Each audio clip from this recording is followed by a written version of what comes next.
วันนี้ทุกคนทายเบิ่งว่าสิมาฝากอย่าง ผู้ใดเห็นผู้ใดกระทวงว่ามาส่งเบียร์วะมาฝากเบียร์วะสันเดียอันนี้ก็จิแม่นฝากเครื่องไปให้ธันวาเนาะสมเหงไงเห็นไทเกอร์นี่ได้3 ถุงใหญ่เอาให้กุ๊กกิ๊กถุงหนึ่งแม่จันถุงหนึ่งเลือกเอาก็ได้เอาถุงเดียวก็ได้ซ้ำกัน เต็มถุงซ้ำกันแม่จันไหนวะแม่จันถุงหนึ่งแม่กุ๊กกิ๊กถุงหนึ่งแล้วก็ให้สักถุงหนึ่งเยอะเฮ้ยให้เกินหมดแล้วใจบ๊ายบายแม่บ๊ายบายไหมบายหุ่นนะแจกไทยบ้านกินทั้งขายทั้งทั้งยายกับเจ้า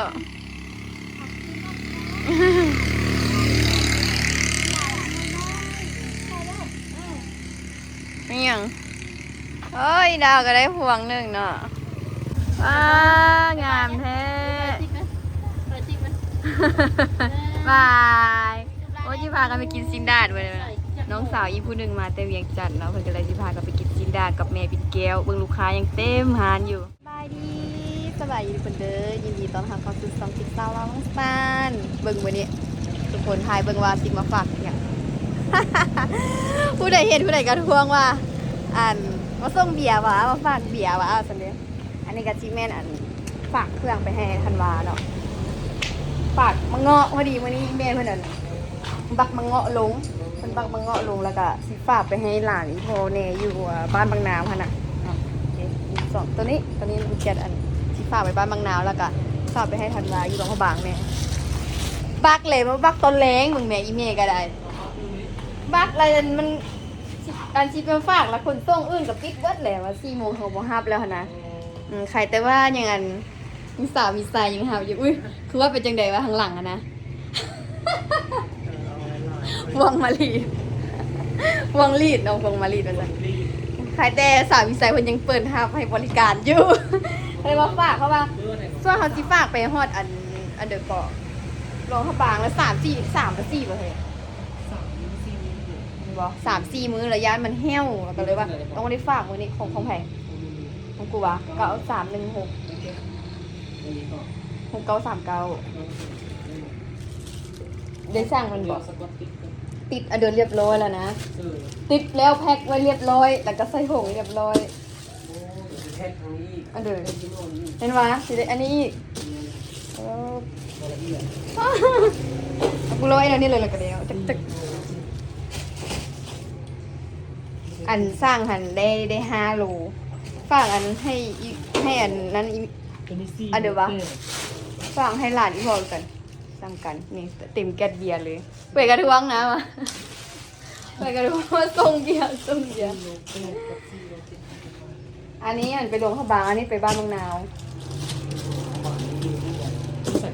มันแล้ว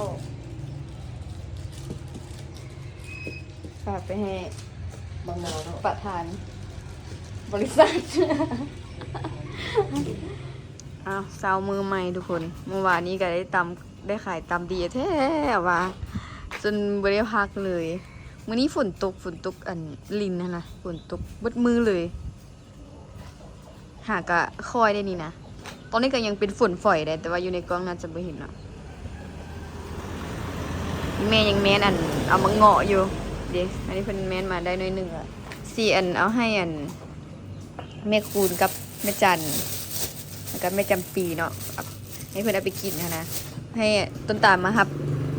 ไทเกอร์เลยให้มาแวะเอาผู้ดีเห็นกายเมื่อกี้ยันบอกแม่คูณเมื่อวานนี้แล้วเพื่อนเรามาเอามื้อเช้าบอกมาเอาเมื่อวานนี้แหละไทเกอร์เขาบ่ได้มาโรงเรียนก็เลยว่าฝากไปให้หลานอีพ่อกับธันวาเพิ่นเลยแล้วมื้อนี้เพิ่นก็มาขึ้นมาเอามื้อเช้านี่แล้วบ่ทันนี่แม่นหลานเด้ต้นตาลมาละแล้วเพิ่นเอาแม่นไม่ให้เพราะว่าอยู่ต้นน่ะสุกหลายมากอันนี้แม่นไปขายเด้แล้วก็แม่นคิดเด้เนี่ยทั้งแจกให้กับเจ้าแถวไทยบ้านนี่เด้เดี๋ยวส่งมองตังกองก่อนต้นตาลขี้กายเมื่อกี้นี่โทรหาไหมพอมีอยู่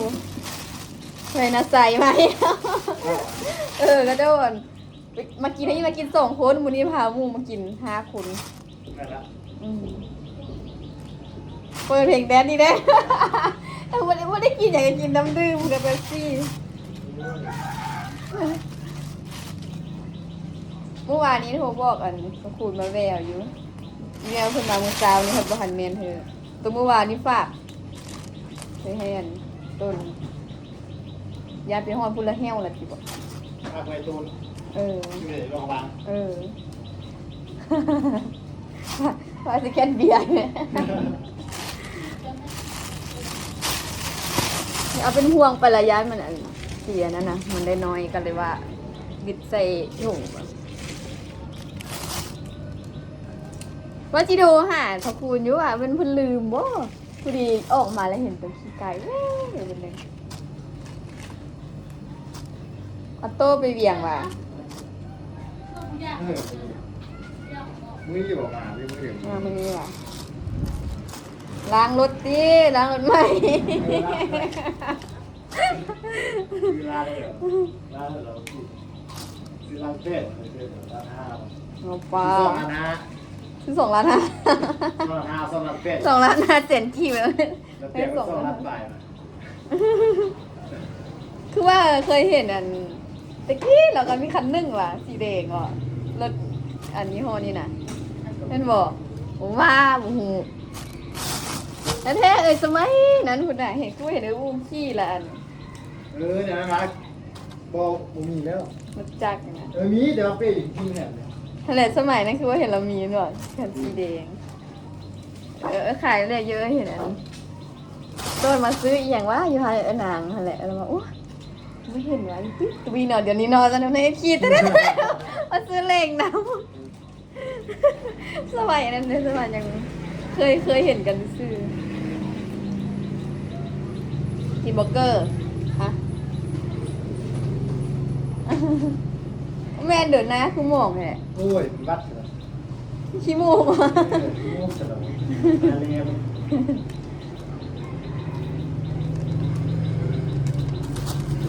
เสื้อเห็นจะตลายกันหลังงานมาก ขึ้นปหนึ่งอะจิกเกอร์เดินเก้านี่ น้อ เนาะ งเกือบคนเกือบนางกันเหรอ เต็มหูเนี่ยประมาณ2 รูปลายติ้งเกือบ3 รู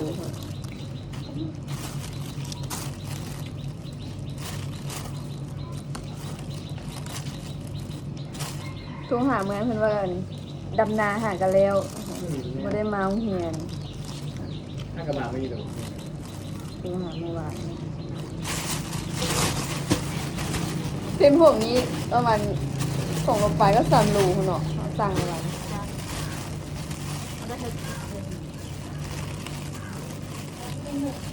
เดี๋ยวเอาใส่อีกถุงหนึงให้อันกุ๊กกิ๊กเอาทุกอย่างสมเหงไงเห็นไทเกอร์นี่แอะนะได้3 ถุงใหญ่เอาให้กุ๊กกิ๊กถุงหนึงแม่จันถุงหนึงเลือกเอาก็ได้เอาถุงเดียวก็ได้ซ้ำกัน เต็มถุงซ้ำกัน ไม่จันนะมา แม่จันถุงหนึงแม่กุ๊กกิ๊กถุงหนึงแล้วก็ให้อันแม่จันถุงหนึงเย้เอ้ยไทเกอร์มาแล้วใจบ๊ายบายแม่บ๊ายบายไหมบายหุ่นนะบ๊ายบายบายใจ ใจเขาอีกเลยใจว่ะเหลือขับใจน่ะใจไอ้ไทเกอร์บ๊ายบายเนี่ยดาวเอาเสื้อลุงดาวบ๊ายบายไหมบ๊ายบายได้แบร์ไทเกอร์ได้จุบลาได้ว้าสร้างขี้มูกไอ้จุบลานี่ดาวมันจะสื่อไปเวียงมาว่ะดาวไปเวียงมาว่ะดาวได้อย่างมาตอนบ่มีจ้าบ่มีของตอน มีแต่มาเอาของตอน ดาวมหาลัยไปเวียงจันทร์เมื่อวานอาหารก็มามีไผ่ลินน้ำเติงเนาะเมื่อวานนี่มีไผ่น้ำเติงเลยหุ่นหาวหุ่นเอ๊ะให้พูดเด้อเยอะละแม่มาละอันเลาะใหญ่ให้กับเจ้าแล้วนะมักเงาะเมื่อวานนี่กับบักเป็นง่า หลายอยู่มันทำน้อย แจกไทยบ้านกิน ทั้งขายทั้งแจกทั้งยายกับเจ้า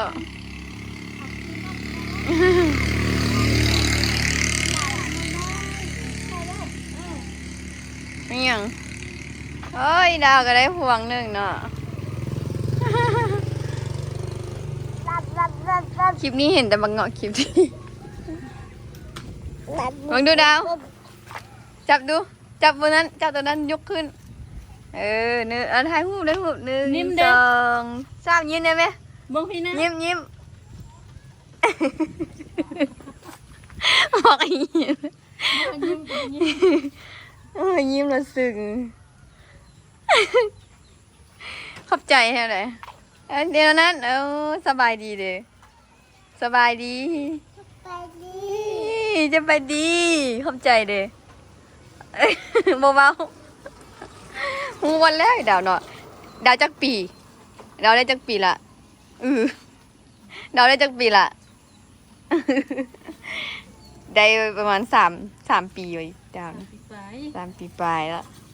หูหมดแล้วเนาะอันนี้หากันได้ปีปลายพูดหมอม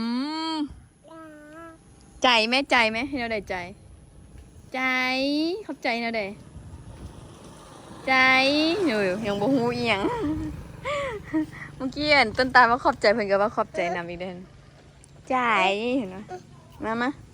มาสิปองให้พอแล้วเติงกินหลายพุ่นละชิมดูดาวชิมดูอ้าวแซ่บบ่ ยกโป้เด้ยกโป้เด้ยกโป้หูยกโป้บ่นี่ยกโป้นี่นะ ดูสินั่นน่ะนิ้วโป้ ไปแล้วเติ้งไปเสร็จเติ้ง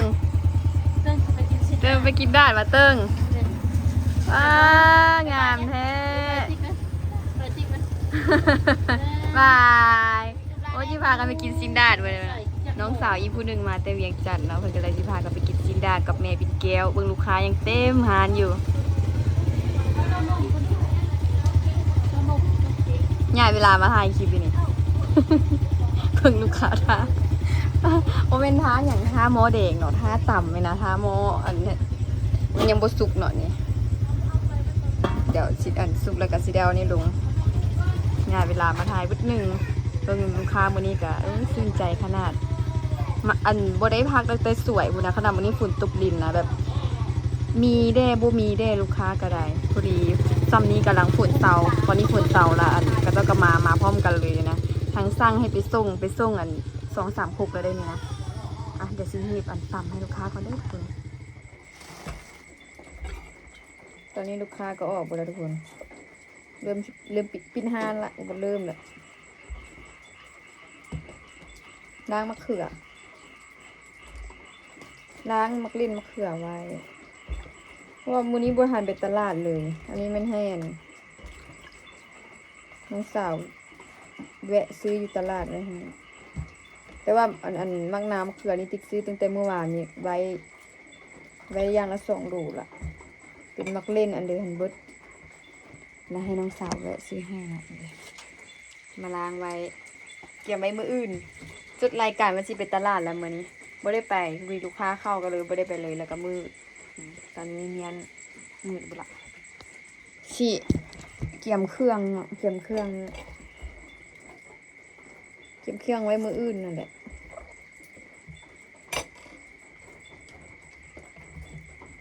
เครื่องกระเจ้ามาส่งให้ยังบ่ทันได้แพ็คใส่ถุงอ่ะนะแพ็คใส่ถุงนี้รู้สึกว่าไวกว่าแต่ว่ารู้สึกว่าต่ำต้นนี้ มันได้หลายเอามาติดใส่2 ถุงเนาะเดี๋ยวสิแพ็คเป็นอันต่ำเส้นต่างหากและต่ำตอนนี้แพ็คอีกต่างหากเป็นเครื่องดื่มอีหยังกับเบิดล่ะกับซีตุกใหญ่กับเบิดน้ำดื่มแพ็คตุกใหญ่หั่นกับเบิด4 แก้วกับอย่างแต่6-7 แก้วนี่แหละเดี๋ยวนี้หัวเบิดแต่ดุนละ สั่งหานสแอกเอาบางเทื่อก็ไปซื้อเองเทื่อละล้านเทื่อรถจักรอหย่างก็ใกล้สิเบิดละเพราะว่ามีแต่ถ้าอู้ไปซื้ออันเครื่องอยู่สร้างซื้อเครื่องแล้วฝากเราอะนะเอาใส่ฝากเราเอามาให้จึงได้ซื้อหลายมาไว้เดี๋ยวล้างนี่แล้วก็เมียนเครื่องแล้วก็สิเกียมแพ็คเครื่องว่าแล้วแพ็คกับเครื่องเบิดคือเก่ามือบ่ได้ไปตลาดที่แพ็คกับกระเทยนี่นะอันครบอันบ่ครบมืออื่น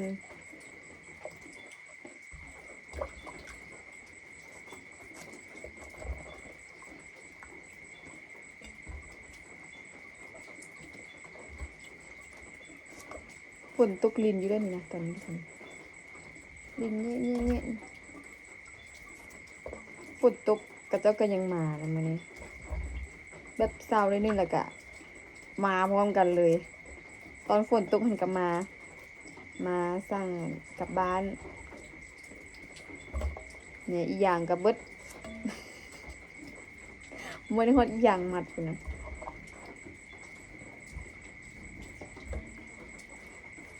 จอกใส่น้ำกับเบิดจดรายการแล้วว่าสิเป็นตลาดมื้อนี้นะบ่ได้ไปฉันที่ออกไปแล้วนะลูกค้ามาลูกค้าสั่งก็บ่ได้ไปเลยเมื่อไหร่ที่จะล้างแล้วใส่ถุงยางไว้คือเก่าอันนี้มักนาวบางอันก็ใส่ปลาต้ามแล้วใส่ถุงยางที่ยังเห็นกับตานะนี่มีเห็นทัว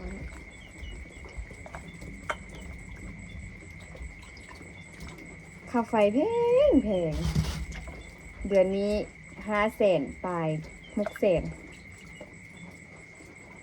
580,000นับมือนับแพงขึ้น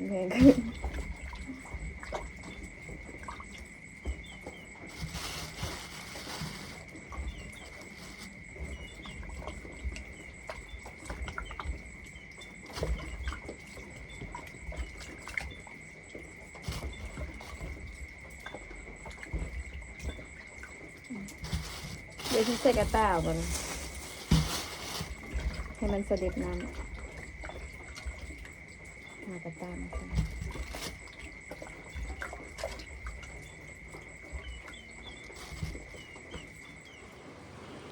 ตอนนี้ก็อาบน้ำได้แล้วทุกคนกำลังว่าสิแพ็คเครื่องแต่ว่าเครื่องเบิดเครื่องครบก็เลยว่าบ่ได้แพ็คเนาะเมียนเครื่องเอียงแล้วก็อาบน้ำนอนหาก็อาบแล้ว มาบำรุงน้อยหนึ่งอันนี้น้ำตกทดลองใช้ได้นี่แบบบางมื้อเขาก็นอนดึกขนาดก็เลยอยากบ่มีอีหยังแบบว่าดูแลผิวหน้าเขาก็เลยว่าเห็นกับเจ้ารีวิววันนี้นะคักว่าซะก็เลยลองทดลองเบิ่งอยากมืดเนาะเย็นหน้าซูมคันว่ามักหน้าแม่นแบบมันเมื่อยนะแบบเขาเมื่อยละมักแล้วลืมเอาออก นอนแต่มันเฮงมีแต่มักตัวมักก่อนนอนอะมักทองคำ